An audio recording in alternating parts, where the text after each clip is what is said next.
오늘 설교 본문은 창세기 37장 18절에서 24절입니다. 하나님의 말씀 봉독하니 잘 들으시기 바랍니다. 요셉이 그들에게 가까이 오기 전에 그들이 요셉을 멀리서 보고 죽이기를 꾀하여 서로 이르되 꿈꾸는 자가 오는도다. 자, 그를 죽여 한 구덩이에 던지고 우리가 말하기를 악한 짐승이 그를 잡아 먹었다 하자. 그의 꿈이 어떻게 되는지를 우리가 볼 것이니라 하는지라. 루벤이 듣고 요셉을 그들의 손에서 구원하려 하여 이르되 우리가 그의 생명은 해치지 말자. 루벤이 또 그들에게 이르되 피를 흘리지 말라. 그를 광야 그 구덩이에 던지고 손을 그에게 대지 말라 하니 이는 그가 요셉을 그들의 손에서 구출하여 그의 아버지에게로 돌려보내려 함이었더라. 요셉이 형들에게 이르매 그의 형들이 요셉의 옷 곧 그가 입은 채색 옷을 벗기고 그를 잡아 구덩이에 던지니 그 구덩이는 빈 것이라 그 속에 물이 없었더라. 아멘. 요셉이 17세가 되었을 때에 형들의 잘못 이러한 것을 아버지에게 알려줬습니다. 보통 고자질이라고 하지요. 그러면 잘못한 사람들은 잘못을 생각하기보다 잘못을 이렇게 밝혀진 것, 이것에 대해서 불편하게 여기고 그래서 요셉을 형들이 미워하게 되었습니다. 아버지는 말년에 얻은 아들인지라 요셉을 더욱 예뻐하며 채색 옷을 그에게 입혔습니다. 편애한 것이죠. 그러면 사랑을 받지 못하는 10명의 형들은 이것을 인해서 또 불편하게 여기고 요셉을 미워하게 됩니다. 그래서 형들이 요셉을 향하여 편하게 말할 수 없는 이러한 상황이 되었습니다. 게다가 요셉은 또 순수는 했지만 지혜가 부족하였고 사람들의 마음이 어떻게 작동되는지 좀 이해력이 부족했습니다. 그래서 자기가 꾼 꿈을 형들에게 말했어요. 형들과 자기가 곡식단을 엮는데 형들이 엮은 곡식단이 자기가 엮은 곡식단을 향하여 절을 한 것입니다. 그러니 형들이 너가 왕이 되어 우리를 다스리겠느냐 이렇게 물으며 미워했습니다. 그러면 이것을 빨리 상황을 파악해야지 되는데 요셉은 알지 못하고 또다시 자기가 꾼 꿈을 이야기했습니다. 이번에는 해와 달과 11별이 자기를 향하여 절을 했다라는 것입니다. 그러니까 이 말을 들은 이제 아버지까지도 우리가 아버지와 어머니와 형들이 너에게 절하겠느냐 이렇게 표현하기까지 했습니다. 형들은 이것을 모두 다 마음에 담아 두었지요. 그래서 형들이 이제 멀리 양을 치러 갔습니다. 아버지가 궁금해서 요셉으로 하여금 살펴보러 보냈습니다. 요셉이 채색 옷을 입고 왔습니다. 멀리서도 색깔 있는 옷이라 눈에 띄었고 형들은 서로 논의했어요. 우리가 그를 죽이자. 그래서 그가 정말 왕이 되어 우리를 다스리는지 꿈꾸는 자의 꿈이 실현되는지 살펴보자. 이렇게 말을 했습니다. 그때 형들 중에 맏이 되는 루벤이 동생들에게 이렇게 말했어요. 요셉을 어떻게든 살려보려고 우리가 그의 생명은 해치지 말자. 그를 광야 그 구덩이에 던지고 손을 그에게 대지 말라. 형이 이렇게 말하자 나머지 동생들이 형의 말을 따랐습니다. 그래서 형들이 요셉의 채색 옷을 벗기고 구덩이에 던졌습니다. 그리고 그 구덩이에는 마실 물이 없었습니다. 그때 이제 유다가 또 이렇게 말을 했습니다. 창세기 37장 26절과 27절인데 저와 한 절씩 읽겠습니다.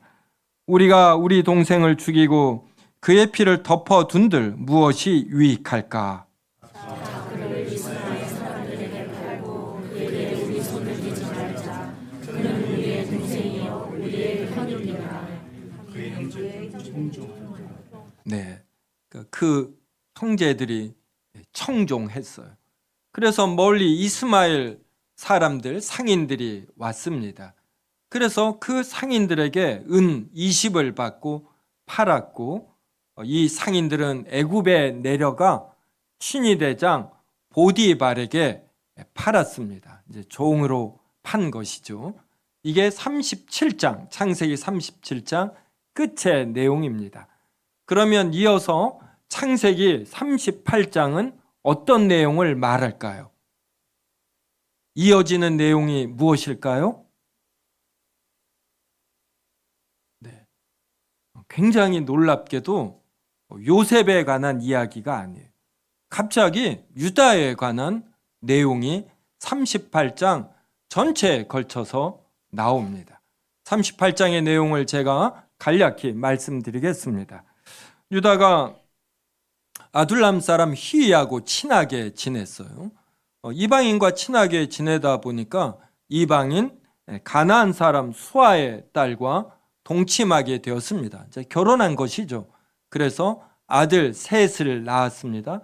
그리고 마세 며느리로 역시 가나안 여자 다말을 맞아들였습니다. 그런데 이 첫째 아들이 엘인데 너무나 악해서 여호와께서 그를 죽이셨어요. 그러자 이제 그 당시에 이스라엘의 이러한 법으로 이제 둘째가 형수를 취하여 형의 가문이 이어지게 해야지 됩니다. 그래서 유다가 둘째 오난에게 이렇게 말했습니다. 내 형수에게로 들어가서 남편의 아우된 본분을 행하여 내 형을 위하여 씨가 있게 하라. 그런데 이 둘째가 그 씨가 자기 것이 되지 않을 것을 알고 형수에게 들어가서 설정을 이 땅에다 한 것입니다.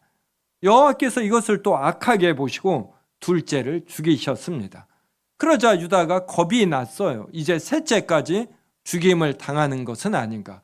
그래서 며느리에게 너는 아버지의 집과 친정에 들어가서 수절하고 있어라.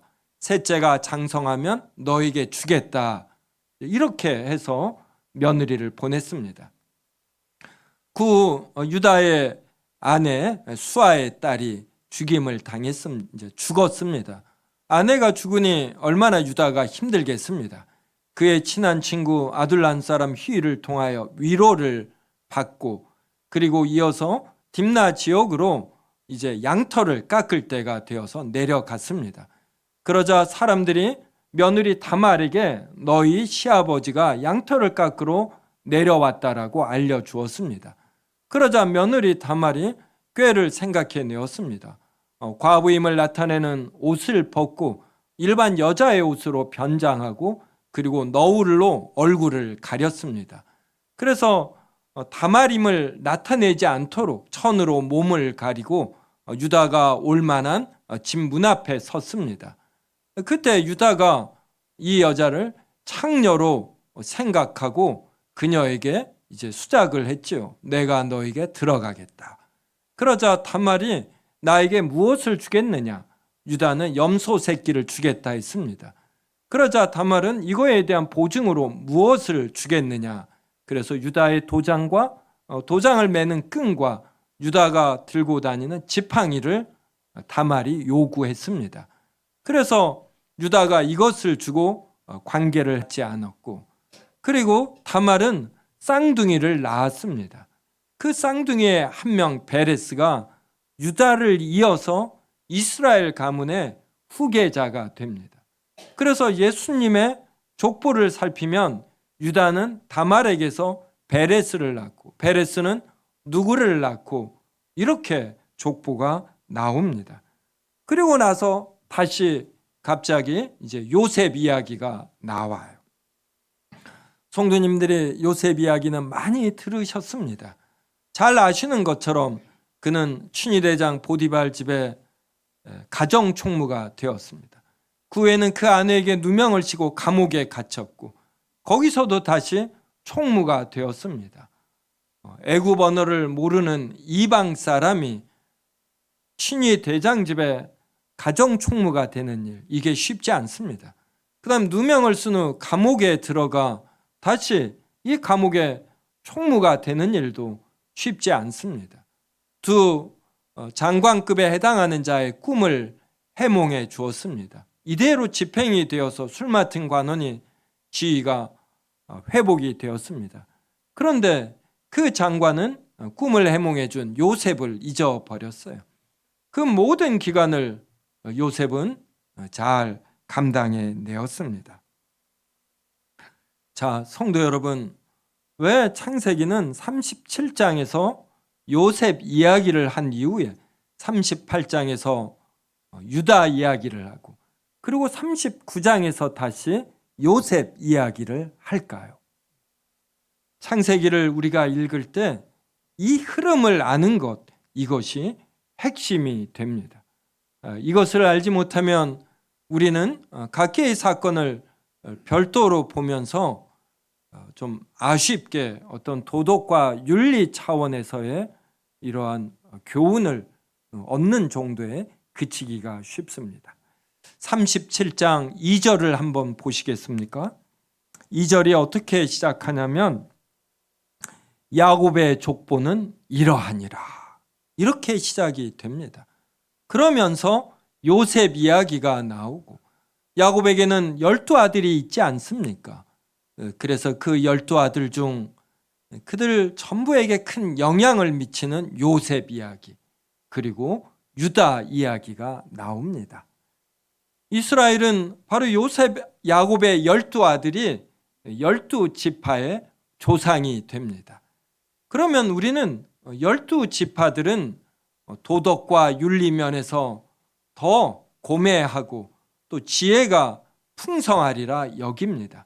그런데 우리가 37장, 38장에서 살펴본 것처럼 이들의 도덕과 윤리는 그렇게 뛰어나지 않습니다. 동생이 밉다고 하여 죽일 생각을 하는 형들이 그렇게 많지 않고 이 감정을 누그러뜨려 그 다음에 상인에게 파는 인신매매를 하는 형들이 많지가 않습니다. 그런데 이들이 이스라엘의 12지파의 기원, 조상이 되는 것이에요. 또 유다는 아내를 잃자 그 정욕을 이기지 못하고 길가의 창녀와 관계를 갖는 이러한 도덕 수준입니다. 성경은 조선시대 태조 이성계가 조선을 건국한 이후 자기 조상들이 비범한 사람이라는 것을 나타내기 위해서 용비어 청가를 작성하게 했죠.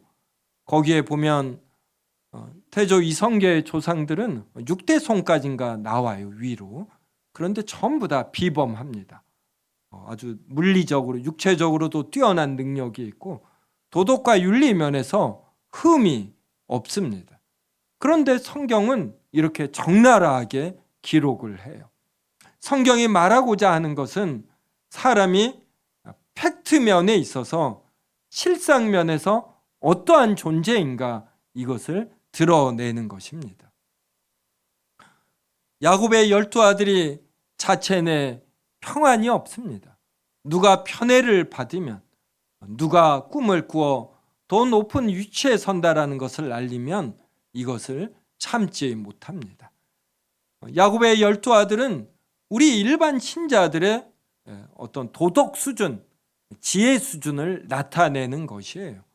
야곱의 12아들이 이러할진데 구약의 이스라엘 모든 사람들, 그리고 신약 시대에 예수 그리스도를 믿는 신자들의 수준도 그렇게 높은 것이 아닙니다. 그럼에도 우리가 구원을 받습니다. 왜 우리가 구원을 받습니까? 우리가 도덕과 윤리가 뛰어나서도 아니고 지혜가 많아서도 아닙니다. 하나님께서 아무 이유 없이 아브라함을 택하시듯 그 후에 이삭과 에서 대신에 이삭을 택하시고 에서 대신에 야곱을 택하시고 그 야곱에게 12아들을 주시고 이들에게 이런 강팍함과 어떤 시기심에 있고 분을 참지 못하는 그들을 이렇게 성장시키며 끝내 성화시키시고 구원을 주시는 것이에요. 창세기는 이것을 말하는 것입니다. 그래서 하나님께서 자신의 자녀로 삼으신 자들을 향하여 하나님이 얼마나 오래 참으시며 성숙에 이르게 하시는가, 이것을 보여주는 것입니다.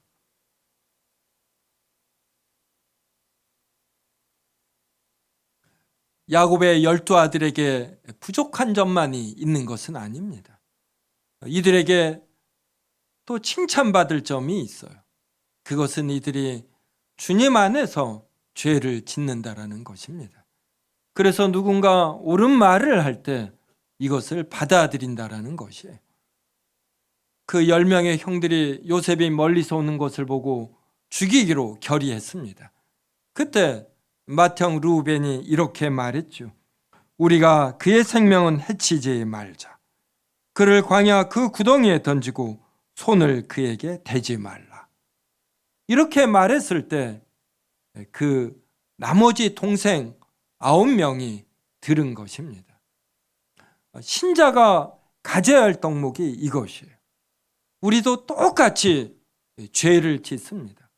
우리에게도 시기심이 있고 누구를 향해서 더 높아지고 싶고 유다와 같은 정욕이 있어요. 보통 말하는 칠정 오욕이 우리에게도 다 있습니다. 이것을 행할 수도 있어요. 그런데 그때 누군가가 옳은 내용을 말했을 때 이것을 새겨 들으려고 하는, 그래서 자기의 이 혈기를 조금 늦출 줄 아는 것, 이것이 필요로 합니다. 르우벤 이후 유다가 이렇게 말했죠. 우리가 우리 동생을 죽이고 그의 피를 덮어둔들 무엇이 유익할까? 자, 그를 이스마엘 사람들에게 팔고 그에게 우리 손을 대지 말자. 그는 우리의 동생이요 우리의 혈육이니라.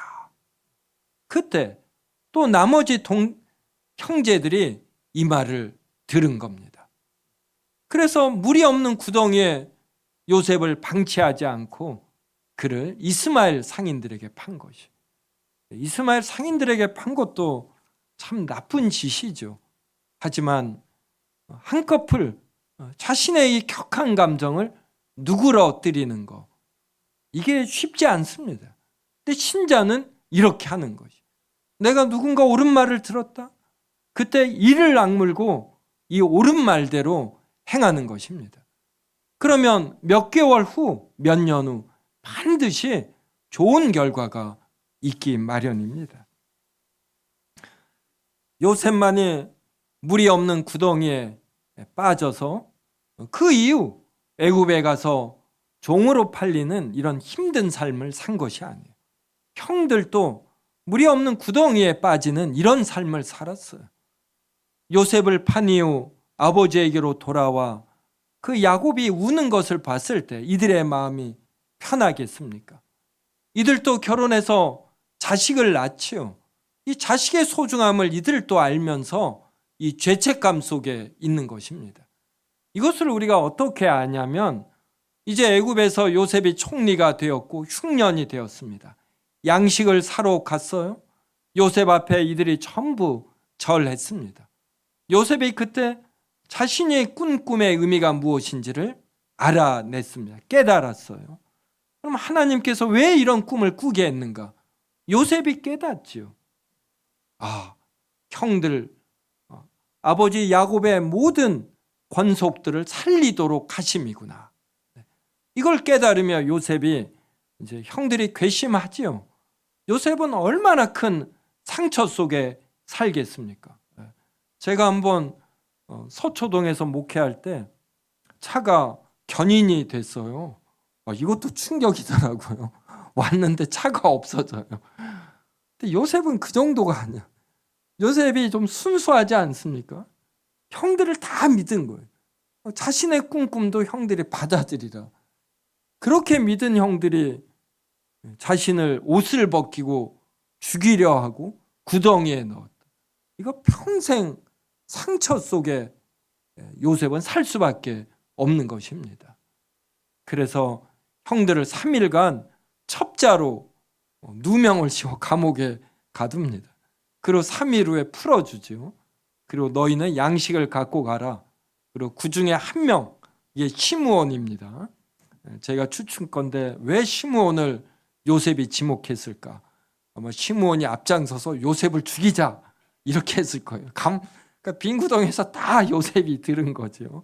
그래서 시므온 형 너도 한번 경험해봐라. 그래서 시므온을 놔두고 나머지 형들은 돌려보내요. 그러면서 요셉의 동생 막내를 데리고 와라. 너희가 정말 거짓말이 아니라 이렇게 말을 합니다. 그러니까 이런 상황에 형들이 직면하자 형들의 이 속마음이 나와요. 이 속마음이 무엇인지 우리가 같이 읽겠습니다. 창세기 42장 21절과 22절입니다. 저하고 한 절씩 읽겠습니다. 그들이 서로 말하되 우리가 아우의 일로 말미암아 범죄하였도다. 그가 우리에게 애걸할 때에 그 마음의 괴로움을 보고도 듣지 아니하였으므로 이 괴로움이 우리에게 임하도다. 루벤이 그들에게 대답하였는데 내가 너희에게 그 아이에 대하여 죄를 짓지 말라고 하지 아니하였더냐. 그래도 너희가 듣지 아니하였느냐. 그러므로 그의 핏값을 치르게 되었다. 자신들이 어려움에 처하자 21절 보셔요. 우리가 아우의 일로 말미암아 범죄하였도다. 이 죄책감 속에서, 그러니까 물이 없는 구덩이와 같은 삶 속에서 산 것이에요. 그래서 이들은 아버지 야곱을 통해 말씀 교육을 받을 때마다, 예배를 통해 은혜를 받을 때마다 자신의 죄가 새록새록 솟아나는 것이, 자식을 키워서 자식이 얼마나 귀한가를 알수록 이들은 이 죄책감 속에서 갇혀 사는 것입니다. 그가 우리에게 애걸할 때 요셉이 얼마나 살려달라고 애걸했겠습니까? 근데 그 마음의 괴로움을 보고도 듣지 아니하였다. 자신들이 못할 짓을 한 것을 아는 것입니다. 그래서 이 괴로움이 우리에게 임하다. 그래서 이들은 일들이 잘 풀릴 때마다 불안한 것이에요. 요셉을 판 이 죄값에 대해서 하나님이 벌을 주실 터인. 왜 이렇게 일들이 잘 풀리는가? 일들이 잘 풀리면 풀릴수록 불안 속에 이 형들이 산 것입니다. 22절, 루벤이 없을 때 이 동생들이 팔아버렸거든요. 그래서 루벤은 요셉이 죽은 것으로 압니다. 루벤이 그들에게 이렇게 말해. 내가 너희에게 그 아이에 대하여 죄를 짓지 말라고 하지 아니하였더냐. 그래도 너희가 듣지 아니하였느니라. 그러므로 그의 핏값을 치르게 되었도다. 그래서 루벤이 형만한 아우가 없다고 이제 루벤이 아버지 야곱에게 말해요. 이 막내 동생을 이제 데리고 가야, 애굽에 데려가야 양식을 살 수 있거든요. 근데 야곱이 막 주저합니다. 그러니까 루벤이 내 자식을 맡기겠다. 야곱 아버지에게 말하고 그렇게 설득을 해서 가는 것입니다. 그러니까 이러한 모든 과정을 겪게 하시는 거예요, 하나님께서. 그래서 형들은 형들 나름대로 힘든 삶을 사는 것이고, 또 요셉은 요셉 나름대로 힘든 삶을 사는 것이고, 그리고 그런 와중에 유다는 정욕을 이기지 못하고 며느리와 관계를 갖는 이런 일이 발생.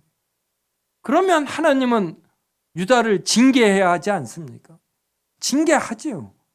부끄러움을 유다는 크게 당한 것입니다. 그런데 그 며느리와 난 사이의 아들을 유다의 후손으로 삼는 것이에요. 그래서 야곱의 12아들 중 맏아들의 명분은 요셉에게 줍니다. 그래서 요셉의 두 아들이 에브라임과 므낫세입니까? 그래서 두 몫을 주고, 그런데 이 상속권은 유다에게 줘요. 그래서 유다의 후손을 통해 예수님이 태어나는 것입니다. 그래서 이렇게 부족한 이들을 하나님은 결정적으로 징계하시지 아니하고 그들이 지은 죄에 대해서 부끄러움을 느끼게 하고 그에 대한 벌을 주시며 이들로 하여금 성숙하게 만드시는 것이에요. 우리가 우리의 자식들에 대해서 그러지 않습니까? 우리의 자식들이 부족하다고 해서 죄를 짓는다고 해서 내치지 않습니다.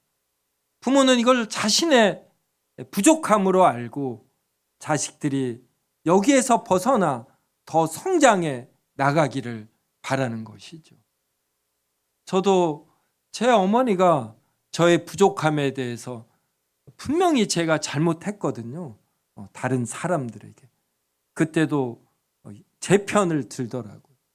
일부러 드는 걸 제가 느꼈습니다. 부끄럽잖아요. 그래서 철이 드는 것이죠. 철이. 그러니까 하나님은 얼마나 이 부모의 그 부모보다 더 강한 이 사랑의 심정이 있는 것입니다. 그러니까 이걸 읽으면 37, 38, 39장 야곱의 족보는 이러하니라. 이걸 읽으면 요셉이 총리가 되었다. 이게 중요한 게 아니에요. 요셉은 총리가 될 생각이 없었어요. 그냥 하나님의 섭리 속에서 총리가 된 것이죠. 그는 이것을 헌시짝처럼 내버렸습니다. 그래서 자신이 죽을 때의 유언이 바로 하나님께서 아브라함을 택하셔 가나안 땅에 세우려고 하신 하나님 나라, 그 하나님 나라의 백성이 되는 것이에요. 그래서 자기의 해골을 메고 가나안 땅으로 가라. 하나님이 반드시 너희를 가나안 땅으로 인도하실 것이다. 그때 내 해골을 메고 올라가라. 이렇게 유언을 했습니다. 그래서 야곱의 족보 속에서 그 12 아들은 그렇게 떳떳한 삶을 산 게 아니에요. 부족함 일색입니다. 동생을 죽이려고 하고 인신매매를 한 자이고 며느리와 관계를 갖는 자들이에요.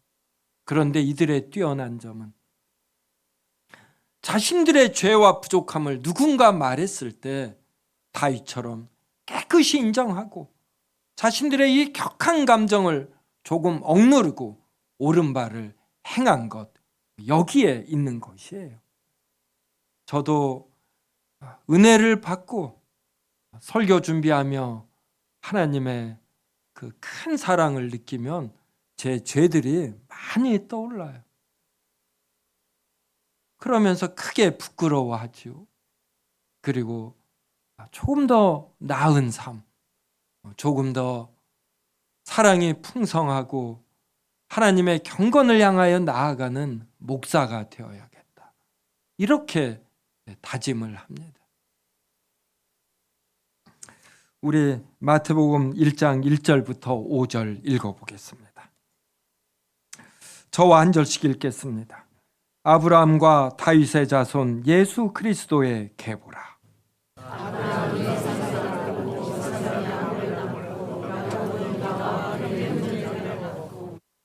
유다는 다말에게서 베레스와 세라를 낳고 베레스는 헤스론을 낳고 헤스론은 람을 낳고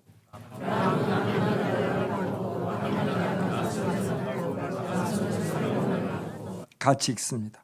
살못은 라합에게서 보아스를 낳고 보아스는 누색에서 오벳을 낳고 오벳은 이새를 낳고. 여기 2절 후반절에 보면 야곱은 그냥 12 아들을 낳고 하면 돼요. 유다와 그의 형제들을 낳고. 그래서 야곱의 상속권이 유다에게 이어짐을 드러내죠. 그리고 그냥 유다는 베레스를 낳고 이러면 됩니다. 하나님이 이렇게 유머와 어떤 핵심 이러한 거를 이런 단어로 넣어요. 다말에게서. 여기에 유다는 며느리 다말에게서 이제 이렇게 안 한 게 유다 입장에서는 감사하죠. 다말에게서 베레스와 세라를 낳고 베레스는 헤스론을 낳고. 그러니까 하나님의 일은 참 고차원적이고 신비하고 그래요. 그래서 성도 여러분, 며느리와 관계를 갖는 이 정도 큰 죄를 짓지 않았으면 당당하게 여기셔요. 여러분을 통하여 여러분이 죄만 회개하고 내가 한 발 경건을 향하여 나아가겠다. 이러한 깊은 다짐을 하면 여러분을 통해서 하나님이 얼마나 큰 일을 이루실지 모릅니다. 그래서 이 족보가 부족한 모든 사람을 향해서 한번 아브라함을 택하시면 이 약속을 하나님이 어기시지 아니하고 이들의 여러 부족함에도 불구하고 이 택함이 이루어지게 하고 그래서 끝내 예수 그리스도에게까지 이어지게 하는 거, 이걸 보여주는 것이에요. 그래서 5절도 살몬은 라합에게서, 라합이 기생이지 않습니까? 다말, 라합, 5절에 있는 룻 전부 다 이방 여인이에요. 그래서 이스라엘의 믿음의 순수성은 혈통의 순수성이 아니라 믿음의 순수성이에요. 그래서 다말은 시아버지와 관계를 가지면서까지 이스라엘 가문에 남기를 바란 것입니다. 어떻게 베레스와 세라가 유다의 후손이 됩니까? 다말이 잘 키운 거예요. 믿음으로. 하나님의 말씀으로 잘 키워서 아브라함과 이삭과 야곱과 유다를 통해 이어진 하나님의 그 많은 말씀이 베레스에게 이어지는 거예요. 그래서 아마 베레스도 여러 잘못을 했을 것입니다. 그러면서도 단계마다 하나님의 말씀으로 자신을 회복시켜 나가요. 이게 신자입니다. 신자도 다 비슷비슷한 죄에 져요. 그런데 이 죄를 연속해서 반복적으로 짓지 않아. 지을 때마다 부끄러워하고 회개하고, 그 다음 죄를 지을 때 주춤하고, 그러면서 점점 죄에서 떠나가는 것, 이게 신자인 것입니다. 라합과 룻도 이러한 믿음으로 이방 여인임에도 이렇게 족보에 등장하는 믿음의 승리자가 되는 것이에요. 마지막으로 마태복음 1장 6절 같이 읽겠습니다. 이새는 다윗 왕을 낳으니라. 다윗은 우리아의 아내에게서 솔로몬을 낳고. 네. 하나님이 다윗은 밧세바에게서 솔로몬을 낳고, 좀 이러면 되잖아요. 근데 꼭 우리아의 아내. 네, 얼마나 하나님이 이걸 어떻게 유머라고 해야 되나요? 아니면 어떤 진리의 핵심을 드러낸다고 해야 될까? 하나님은 이렇게 가늠한 여자와의 사이에서 낳은 아들을 다윗의 후계자로 삼으시는 것이에요. 그래서 우리로 겸손케 하는 것입니다. 제가 이런 목사라는 영광을 가진 것, 제가 절대로 도덕과 윤리가 뛰어나서 아니에요. 하나님이 이렇게 부족하니까 하나님의 큰 은혜와 능력으로 하나님의 말씀을 깨닫고 전하게 하는 이런 영광을 주셨어요. 우리 성도님들도 어떠한 좋은 직업과 어떤 능력이 있으면 하나님이 이걸 은혜로 주신 것입니다. 이것으로 하나님의 능력과 그 성품을 깨닫고 이런 것을 드러내는 삶을 살도록, 이것의 핵심이 되는 예수 그리스도를 진실히 믿고 예수 그리스도를 전하는 삶을 살라고 우리를 각자의 처소로, 각자의 직분으로, 직업으로 부르신 것이에요. 자, 성도 여러분, 요셉과 같이 물이 없는 구덩이에 빠진 상황인지 모르겠습니다. 우리가 큰 죄를 지어도 요셉의 형 10명과 같이 죄책감 속에서 물이 없는 빈 구덩이에서의 삶을 삽니다. 또 물리적으로 이러한 상황이 정말 돈이 없어서, 또 직업을 잃어서 무언가 남들과 견주어 늦고 낮아진 이러한 삶일 수 있어요. 그때도 우리는 견디고 버티는 것입니다. 요셉이 왜 가정총무가 될까요? 얼굴에 밝음이 있는 거죠. 요셉이 애굽 언어를 빨리 습득하는 언어 능력이 있고, 여러 상황을 종합적으로 잘 분별하여 잘 판단하는 이런 분별력과 사람들을 이끄는 리더십이 있어도 그 얼굴이 찡그리고 우울해 보이면 총무로 안 삼습니다. 감옥에서도 마찬가지예요. 요셉은 큰 상처가 있어도 형들에게 버림을 받았다. 이거 겪어보지 않고는 모릅니다. 성도 여러분, 믿는 도끼에 발등 찍히고 뒤통수를 맞아보는 경험을 하면 사람들이 싫어요. 사람들이 무서워집니다. 요셉이 그런 큰 상처 속에 있어요. 그래도 그가 총무가 되고 애굽의 총무와 총리가 될 수 있었던 건 하나님에 대한 믿음입니다. 하나님의 섭리를 믿고 힘든 상황에서 밝고 경쾌하게 임한 것이에요. 성도 여러분, 물이 없는 빈 구덩이에 빠진 여러 이런저런 상황일지라도 꼭 견디고 버티셔요. 그러면 몇 개월 후, 몇 년 후 어떻게 될지 모릅니다. 여러분이 어떤 큰 죄를 지어도, 큰 어려움에 있어도 하나님이 우연한 발걸음을 통하여 좋은 사람 만나게 하시고 그리하여 높이 높이 또 들려주셔요. 우리가 설령 높이 들려지지 않아도 이러한 하나님과 동행한다. 얼마나 좋습니까? 네, 이번 한 주 이런 하나님을 크게 누리시고 우리 안에 내주하시는 성령님의 음성을 들으며 평안 속에서 잘 지내시기를 주님의 이름으로 기원합니다.